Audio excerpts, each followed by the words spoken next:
August 13, 1704. A British general stood on a hilltop, staring down at 56,000 enemy soldiers arranged in perfect battle formation along the Danube River. In 36 hours, he would either save Europe from French domination or watch his entire army be destroyed. The decision he was about to make would determine whether your ancestors lived under British parliamentary democracy or French absolute monarchy, whether the world spoke English or French, whether the balance of power that prevented any single nation from conquering Europe would survive or collapse forever. What happened next has been called the most perfect battle ever fought. Military academies still study it 300 years later as the pinnacle of tactical genius. The man who won it changed the fundamental rules of warfare and created the conditions for Britain to become a global superpower. Yet today, almost no one outside military historians remembers the Battle of Blenheim. They don't know that this single day of fighting mattered more to British history than Waterloo, more than Trafalgar, more than Agincourt. By the end of this story, you'll understand why a battle fought in a small German village by a general most people can't name shaped the world you live in today. You'll see how one man's audacious gamble, combining deception, logistics, and tactical brilliance, broke the most powerful military machine on earth. You'll discover why this forgotten victory deserves to stand alongside the great turning points of history. But to truly grasp the magnitude of what John Churchill, 1st Duke of Marlborough, accomplished, we need to feel the desperation of the situation. We need to understand just how impossible the odds were. Because without that context, without knowing that Europe stood on the very edge of disaster, you can't appreciate the sheer audacity of what was about to unfold. The year 1700 marked a turning point that would either unite Europe under one throne or plunge it into the most devastating war the continent had seen. King Charles II of Spain lay dying, and with him died 2 centuries of carefully maintained balance between Europe's great powers. This wasn't just another royal death. Charles had no children, no brothers, no direct heirs whatsoever. And Spain in 1700 wasn't merely a European kingdom, it was a global empire that controlled the Netherlands, vast swaths of Italy, territories across North Africa, the Philippines, and enormous portions of Central and South America. Spanish treasure fleets carried more wealth across the Atlantic than most nations produced in a decade. Spanish trade routes connected 4 continents. Whoever inherited this throne wouldn't just gain a crown. They would instantly command resources that could tip the balance of world power permanently. The dying king faced an impossible choice between 2 claimants, and his decision would determine whether your world today spoke English or French as its primary language. The first candidate was Philippe, Duke of Anjou, grandson of Louis XIV of France. Louis XIV, the Sun King, already commanded the most powerful nation in Europe. He had spent 50 years expanding French territory through constant warfare. He had built Versailles, a palace so magnificent that every other European monarch tried desperately to copy it. His armies numbered over 400,000 men, larger than most nations' entire populations. French culture dominated European courts so completely that Russian nobles spoke French better than Russian. If Philippe inherited Spain, Louis would effectively control both kingdoms, creating a superpower that would dwarf every other nation combined. The second candidate was Archduke Charles of Austria, younger son of Holy Roman Emperor Leopold III. The Habsburgs had ruled Spain for nearly 2 centuries before Charles II, and they viewed the Spanish throne as their birthright. Leopold desperately wanted his son to inherit Spain, both for family prestige and because it would create a counterweight to French power. But Austria was weaker than France. Its armies smaller, its resources stretched. Thin from constant warfare against the Ottoman Turks. European diplomats had spent years crafting partition treaties, complex agreements, to divide the Spanish inheritance and maintain the balance of power. They drew lines on maps, assigned territories, negotiated compensations. Everyone understood that letting either France or Austria gain the entire Spanish Empire would be catastrophic. But then Charles II, in his final days, destroyed all those careful plans with a single stroke of his pen. In November 1700, just weeks before his death, he signed a will leaving everything, the entire undivided Spanish Empire, to Philippe of France. His reasoning seemed logical. He wanted to keep his empire intact rather than see it carved up by foreign powers. France was strong enough to defend it. But in making this choice, Charles condemned Europe to 13 years of brutal warfare. When he died on November 1st, 1700, Felipe became King Philip V of Spain. Louis XIV reportedly told the Spanish ambassador, "The Pyrenees no longer exist." The mountain range that had separated France and Spain for 1,000 years had vanished in a legal document. Two of Europe's most powerful nations now answered to the same family. Within months, England, the Dutch Republic, Austria, and several German states formed the Grand Alliance to prevent French hegemony. They declared war with clear objectives: prevent the union of the French and Spanish crowns, or at minimum, force major concessions that would limit French power. The alliance supported Archduke Charles as the rightful king of Spain. On paper, their combined resources should have been sufficient. In reality, by 1704, they were losing catastrophically on every front. In Spain itself, Philip V had consolidated power with surprising speed. The Spanish people, given a choice between a French Bourbon and an Austrian Habsburg, chose the Bourbon.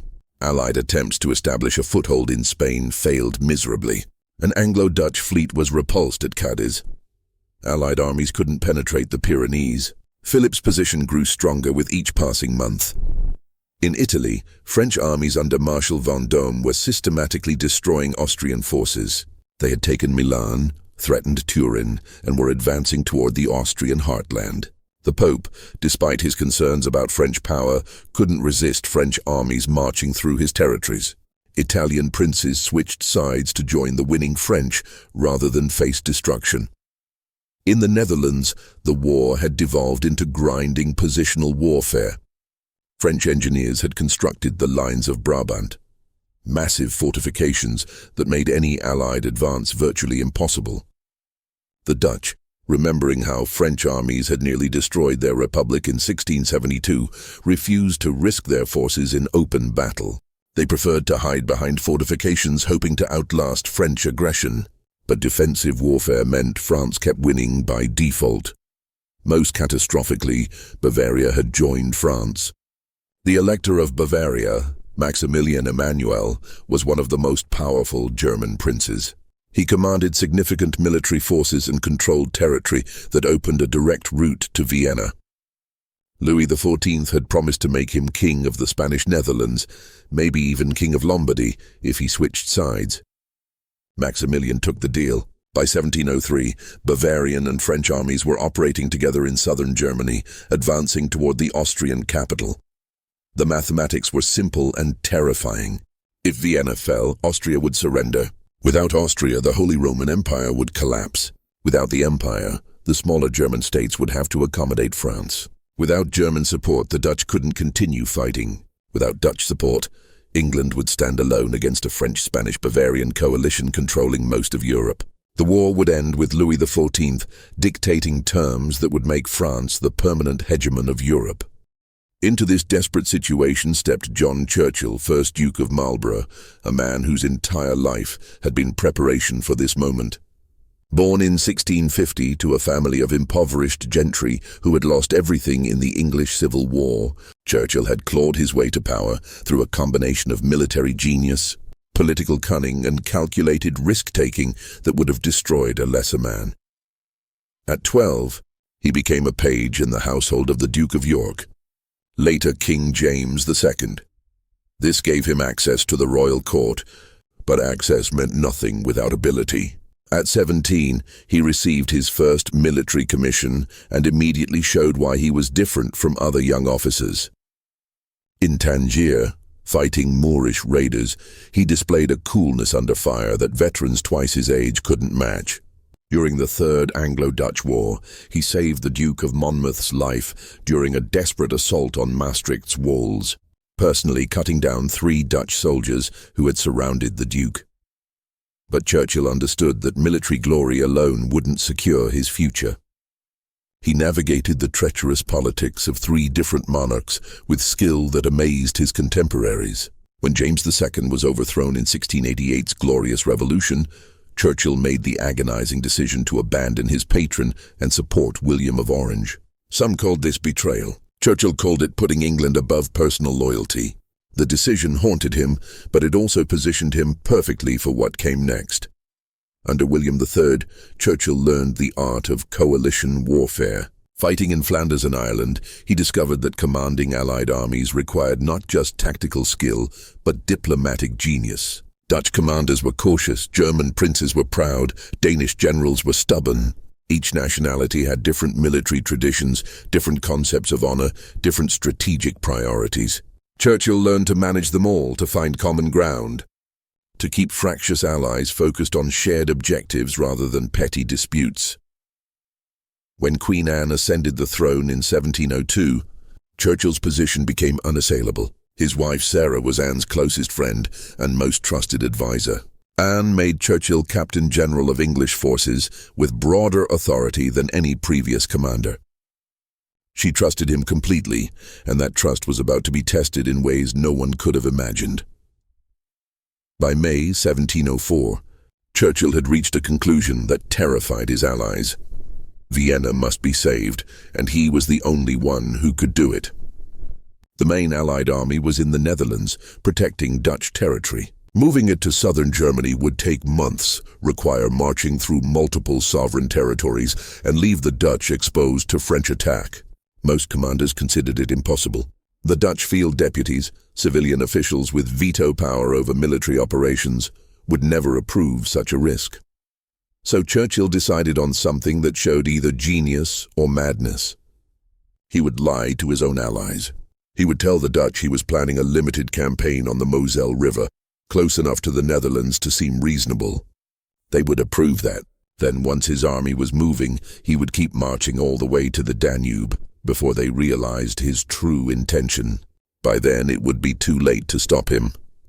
The deception required meticulous planning that would have challenged modern military staffs, let alone 18th century administrators working with quill pens and horse messengers. Churchill had to arrange supply depots along a route he couldn't publicly acknowledge.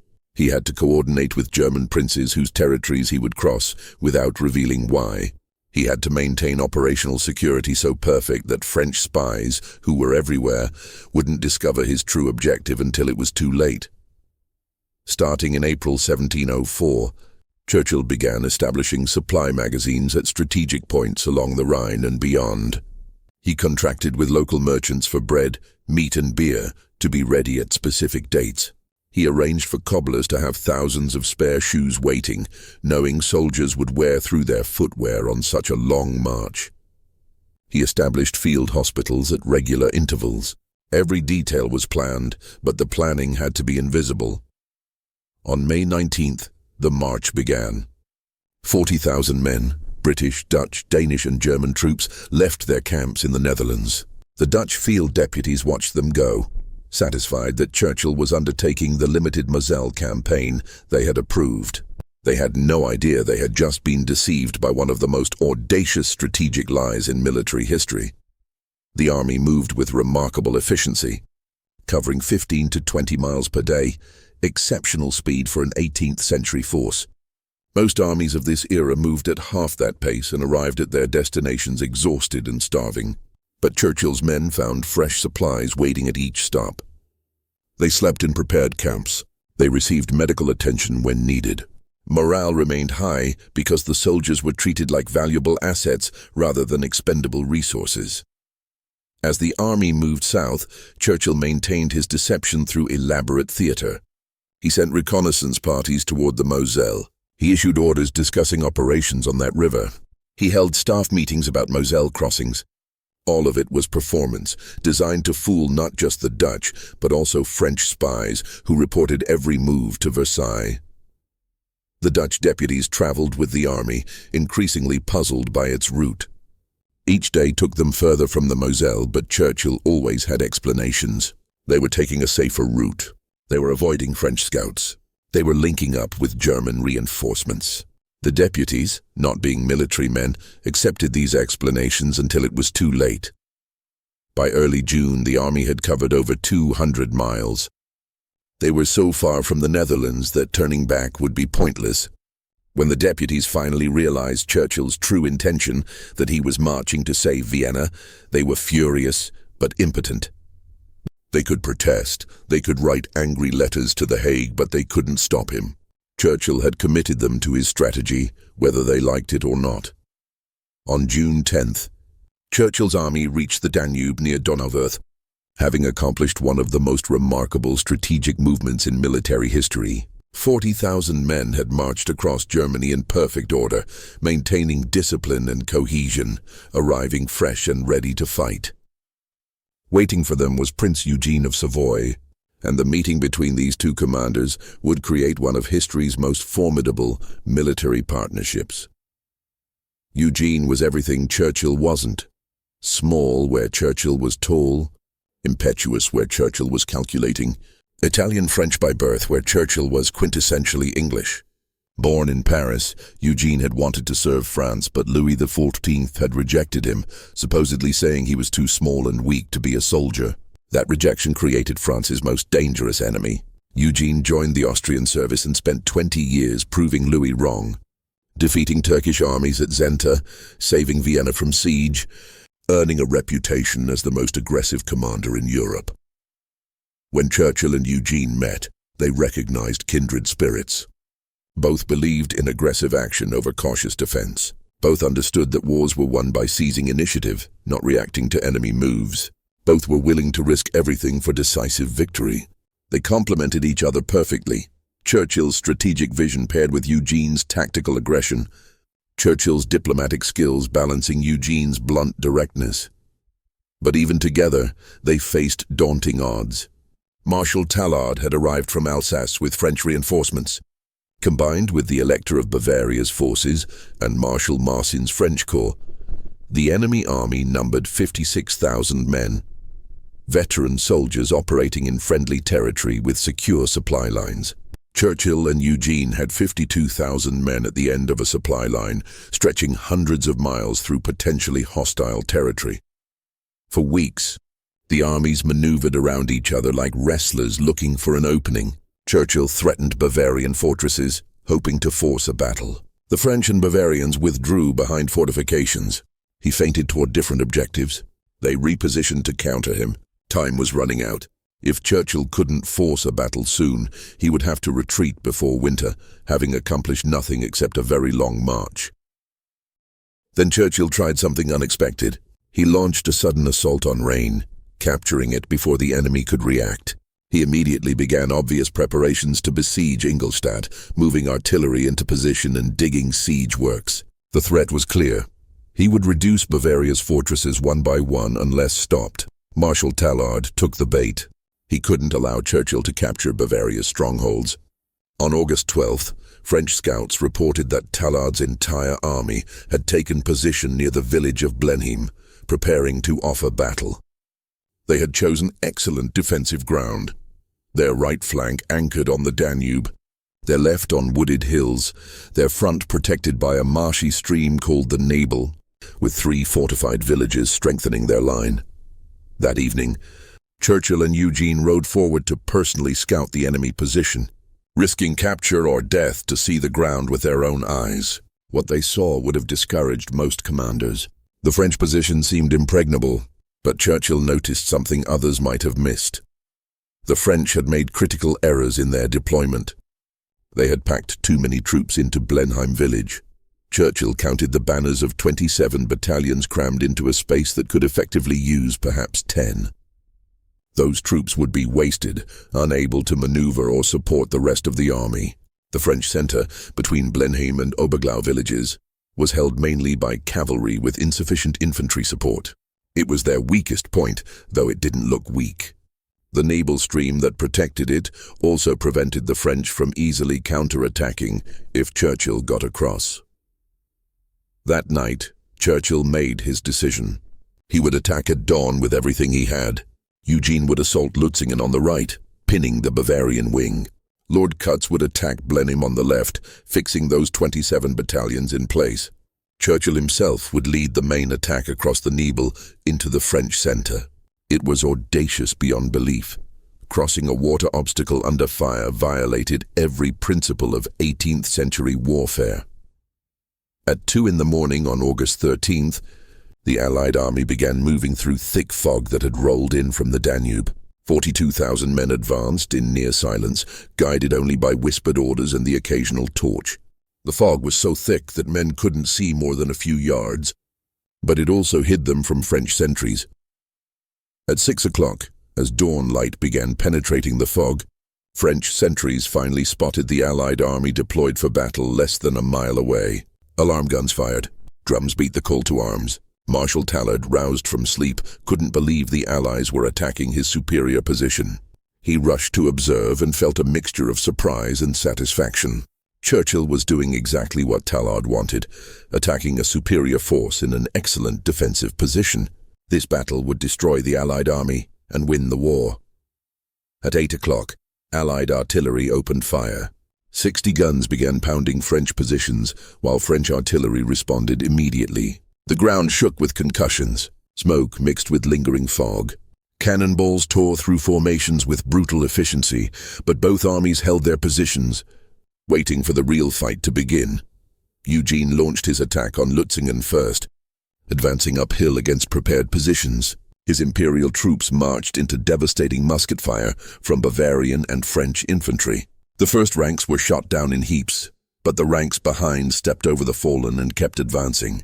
They returned fire, loading and firing their muskets as fast as human hands could manage, but they were attacking uphill against troops behind earthworks.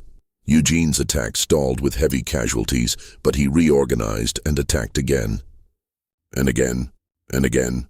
Each assault was repulsed, his casualties mounting terribly, but Eugene understood his mission. Every enemy soldier fighting his men was a soldier not available to reinforce the French center. He was buying Churchill time and space with imperial blood. On the left, Lord Cutts launched his assault on Blenheim village. His British and Hessian battalions advanced across open ground into a storm of French musket fire. The approach to Blenheim offered no cover, just 600 yards of killing ground. French infantry lined the barricades, their muskets loaded and ready. Cutts's men marched in perfect step, maintaining their alignment as French artillery tore gaps in their ranks. At 200 yards, the French opened fire with muskets. Men fell, but the survivors closed ranks and kept advancing. At 100 yards, another volley. At 50 yards, the French fired everything they had, a continuous roar of musketry that cut down entire ranks. The first British regiment to reach Blenheim was virtually destroyed, shot down at point-blank range or bayoneted at the barricades. The attack broke, survivors stumbling back through smoke and bodies. Cutts rallied them and ordered another assault. Again they advanced into that terrible killing ground. Again, they were repulsed with horrific losses. But inside Blenheim, the French commander, Marquis de Clérambault, was making the critical mistake Churchill had anticipated. Seeing the ferocity of British attacks, he panicked, convinced he faced the main Allied assault. He called for reinforcements. More French battalions marched into Blenheim, adding to the already overcrowded garrison. Now, over 10,000 of France's best troops were packed into a village that couldn't effectively use a third of that number. They were trapped by their own success. With both flanks fully engaged, Churchill began the main attack. He had to get his cavalry and infantry across the Nebel stream, through the marshy ground on both banks, and establish a solid position on the far side before French cavalry could counterattack in force. It was the kind of operation that could easily become a disaster, troops disordered by crossing. Water were vulnerable to cavalry charges that could destroy them before they could form defensive squares. Churchill had prepared meticulously. During the night, his pioneers had identified the best crossing points and constructed rough causeways using fascines, bundles of sticks and branches. His artillery was positioned to provide covering fire. His cavalry would cross first to establish a bridgehead, followed immediately by infantry to hold it. At noon, the first Allied cavalry squadrons plunged into the Nebel. Horses struggled through mud on the near bank, splashed through the stream itself, then fought their way up the muddy far bank. French artillery immediately opened fire, sending cannonballs crashing through the vulnerable horsemen. French cavalry charged forward to catch the Allies while they were still disordered. The first clash was brutal. French squadrons smashed into Allied cavalry still trying to form up after crossing. Men hacked at each other with sabers, fired pistols at point-blank range, fought with a savagery that turned the stream red with blood. Allied squadrons were pushed back, some breaking completely and fleeing back across the Nebel. For a moment, it seemed the attack might fail. French cavalry had gained the initiative, and if they maintained it, they could prevent Churchill from establishing his bridgehead. But Churchill had anticipated this. He had held substantial reserves, and now he committed them. Fresh Allied cavalry squadrons charged across the Nebel, hitting the French while they were disordered from their pursuit. Churchill himself led several charges, visible to his men in his red coat, rallying wavering squadrons by personal example. At one point, a cannonball killed his aide-de-camp riding beside him, passing so close to Churchill it must have brushed his coat. But he seemed untouchable, protected by the same providence that had saved him in countless previous battles. The fighting in the center became the largest cavalry battle of the war. Thousands of horsemen swirled in deadly combat, while infantry from both sides tried to provide support with musket fire. The battle seesawed back and forth, neither side able to gain permanent advantage. Men and horses fell by the hundreds. The ground became so churned by hooves and littered with bodies that movement became difficult. But gradually, inexorably, Allied numbers told. Churchill had concentrated his forces at the critical point, while French troops remained tied down in Blenheim and Lutzingen. More Allied squadrons crossed the Nebel. Allied infantry established themselves on the far bank, providing a solid base for the cavalry. The French, fighting magnificently but increasingly outnumbered, began to give ground. Marshal Tallard, watching his center weaken, made desperate attempts to reinforce it. But his best infantry were trapped in Blenheim, convinced they were under imminent assault. His Bavarian allies were fully engaged against Eugene. He had no reserves left. The French cavalry, exhausted after hours of fighting, couldn't maintain their cohesion against fresh Allied squadrons. At 4 in the afternoon, Churchill organized his forces for one massive coordinated assault. Every available unit in the center would advance simultaneously. Cavalry on both flanks, infantry in the center, artillery providing support. It would be an overwhelming blow that would shatter what remained of French resistance. When the signal came, the entire Allied center surged forward. Thousands of horsemen charged with sabers drawn. Infantry advanced with leveled muskets. The sight of this massive force advancing in perfect coordination broke French morale. Cavalry units that had fought heroically for hours finally reached their breaking point. They turned and fled. The retreat became a rout within minutes. French cavalry rode through their own infantry, spreading panic. Infantry battalions, seeing their cavalry fleeing, joined the stampede. Marshal Tallard tried desperately to rally his troops, riding among them, shouting orders, but it was hopeless. The French center had disintegrated. Tallard himself, trying to reach a French unit he thought was still holding, suddenly found himself surrounded by Allied cavalry. They demanded his surrender. The commander of the French army handed over his sword to a British lieutenant colonel, becoming the highest-ranking French officer captured in a century. With their center broken and commander captured, the French right wing collapsed catastrophically. Thousands of soldiers found themselves trapped between advancing allies and the Danube. The river was deep and fast-flowing, impossible to cross safely. Desperate men plunged in anyway, trying to swim to safety. Most drowned, pulled under by the current or the weight of their equipment. The Danube became choked with bodies floating downstream. The Bavarian wing, seeing the French collapse, began retreating in better order. Eugene's exhausted troops pursued, but couldn't prevent their escape. The Elector of Bavaria fled the field, his dreams of kingship destroyed along with his army. That left only the French garrison in Blenheim village. 27 battalions of elite infantry, over 10,000 men still fresh and undefeated. As darkness fell, Churchill sent envoys demanding their surrender. The French officers initially refused, prepared to fight their way out. But surrounded by the entire victorious Allied army, with no hope of relief or escape, they finally accepted reality. At 9 in the evening, the Blenheim garrison surrendered en masse. one of the largest capitulations in European military history. The scale of victory was unprecedented. The Franco-Bavarian army had ceased to exist. French losses were catastrophic. 12,000 killed or wounded, 15,000 captured, including Marshal Tallard himself. All their artillery captured, all their supplies and baggage taken. Over 100 French battle standards were captured, physical symbols of the completeness of defeat. Allied losses were also severe. 12,000 casualties, with Eugene's wing suffering disproportionately. But they had achieved something thought impossible. They had destroyed the primary French field army and saved Vienna. The threat to Austria evaporated overnight. French forces began retreating across the Rhine. Bavaria fell under Allied occupation. When news reached England, the nation erupted in celebration unlike anything in living memory. Church bells rang continuously for days. Bonfires blazed in every town and village. In London, crowds filled the streets, singing, dancing, drinking toasts to Churchill and the army. This wasn't just a military victory. It was validation that England could compete with and defeat the greatest power in Europe. Queen Anne, overwhelmed with gratitude, declared that Churchill would receive rewards beyond any previous English general. She granted him the royal manor of Woodstock in Oxfordshire and commissioned the construction of a palace there at public expense. That palace, designed by John Vanbrugh and named Blenheim Palace, would take decades to complete.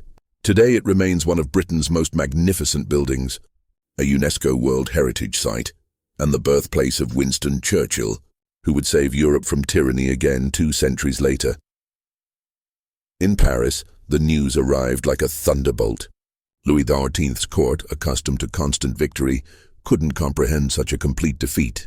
The myth of French military invincibility, carefully cultivated over 50 years, shattered in a single day. Louis would continue fighting for 9 more years, but he would never again come close to achieving the dominance he had seemed certain to gain before Blenheim. Blenheim's impact extended far beyond immediate military consequences. The battle fundamentally altered the European balance of power in 5 critical ways that would shape the next century and beyond. First, it established Britain as a major continental military power. Before Churchill, British armies were considered secondary forces, useful for colonial conflicts, but not serious contenders in European warfare. After Blenheim, no one doubted British military capability. Britain had projected power deep into Central Europe, defeated the finest army in the world, and done so with a professionalism that stunned contemporary observers. This newfound military credibility would underpin British diplomacy for generations. Second, it definitively ended French hegemonic ambitions. Louis XIV's dream of uniting France and Spain under Bourbon rule died on the field at Blenheim. While Philip V would remain King of Spain, the eventual Peace of Utrecht included ironclad provisions ensuring the 2 crowns could never unite. The principle that no single power could dominate Europe became foundational to international relations, enforced by Britain as the primary guarantor of continental balance. Third, it secured the Protestant succession in Britain. Had France won the war, Louis would have supported the Catholic Stuart claimants to the British throne. Blenheim helped ensure that when Queen Anne died in 1714, the crown passed peacefully to the Protestant Hanoverian line.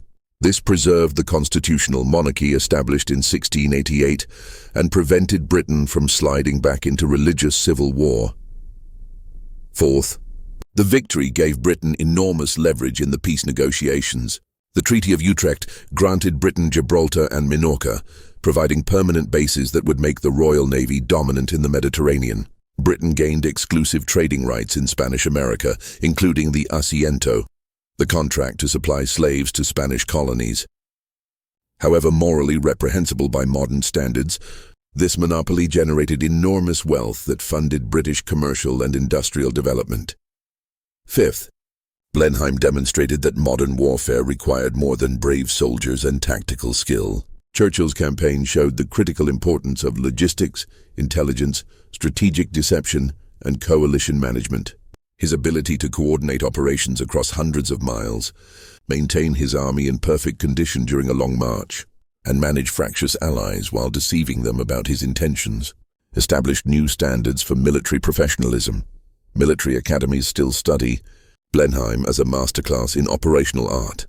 The strategic march from the Netherlands to the Danube demonstrates the importance of logistics and movement. The tactical coordination, simultaneous attacks on both flanks while preparing the main assault on the center, shows combined arms warfare at its finest. Churchill's deception of both enemies and allies illustrates the critical role of intelligence and information warfare. The battle also revealed profound truths about leadership. Churchill commanded a coalition army with contingents from multiple nations, each with different languages, military traditions, and political objectives. Managing these disparate forces required diplomatic skills as important as military ones. Churchill succeeded because he understood that victory required more than tactical brilliance. It demanded the ability to manage complex human relationships and political dynamics. His personal leadership proved equally crucial. Churchill led from the front, sharing danger with his soldiers. They saw him charging with the cavalry, exposed to the same cannon fire they faced. This bred a loyalty that transcended nationality. British, Dutch, Danish, and German soldiers followed Churchill because they trusted him completely. When he asked them to do the impossible, cross a defended river under fire, they did it because they had seen him risk his life alongside them. Despite its world historical importance, Blenheim has faded from popular memory for several interconnected reasons that say as much about how we remember history as they do about the battle itself. The War of Spanish Succession lacks the clear narrative structure that makes other conflicts memorable. It involved dozens of nations, shifting alliances and dynastic disputes that seem arcane to modern audiences. Explaining why Blenheim mattered requires first explaining the entire complex web of European politics, succession rights, and balance of power considerations. Compare this to World War II, where the narrative of democracy versus fascism provides an immediately graspable framework. Blenheim wasn't the war's final battle.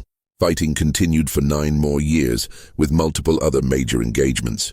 While Blenheim was strategically decisive in saving Vienna and breaking French dominance, it didn't provide the satisfying narrative closure of Waterloo ending Napoleon's career or Yorktown securing American independence. The war's eventual resolution through negotiation, rather than total victory, further dilutes Blenheim's apparent significance. The battle occurred on foreign soil for a seemingly abstract cause. It wasn't defending British territory or repelling invasion.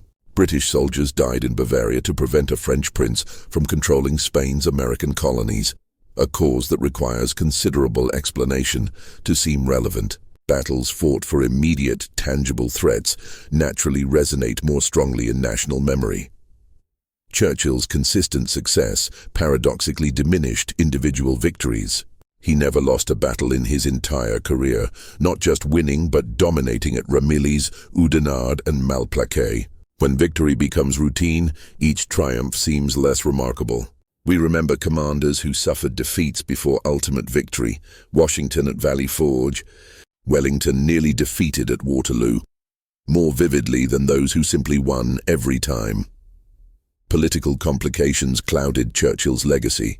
His dismissal from command in 1711, engineered by political rivals and facilitated by Queen Anne's shifting affections, created a narrative problem. Heroes aren't supposed to end their careers in exile, fleeing to avoid prosecution. While Churchill returned to honor under George I, the damage to his historical reputation lingered. As warfare industrialized, Blenheim's scale seemed to shrink. 24,000 casualties shocked Europe in 1704. By 1916, the Battle of the Somme produced that many casualties before breakfast on the first day. Modern audiences, familiar with world wars involving millions of soldiers, struggle to appreciate that Blenheim was, in its context, a battle of unprecedented scale and significance. Yet military historians have never forgotten. They recognize in Blenheim something remarkable, perhaps the closest any battle has come to tactical perfection. Every element worked exactly as planned. The deception succeeded completely.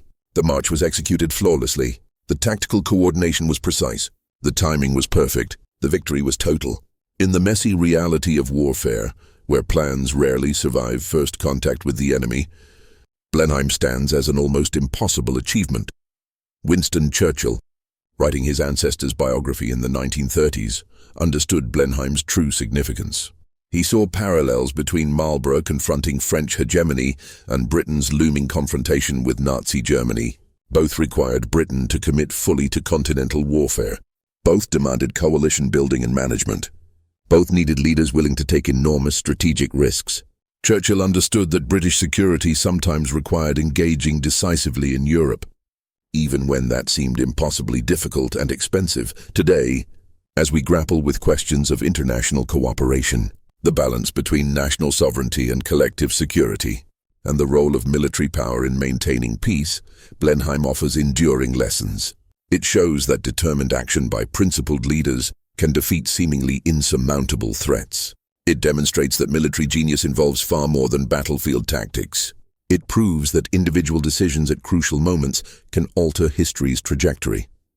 Most importantly, Blenheim reminds us that the world we inhabit, its power structures, its languages, its political systems, resulted from contingent events that could have gone differently.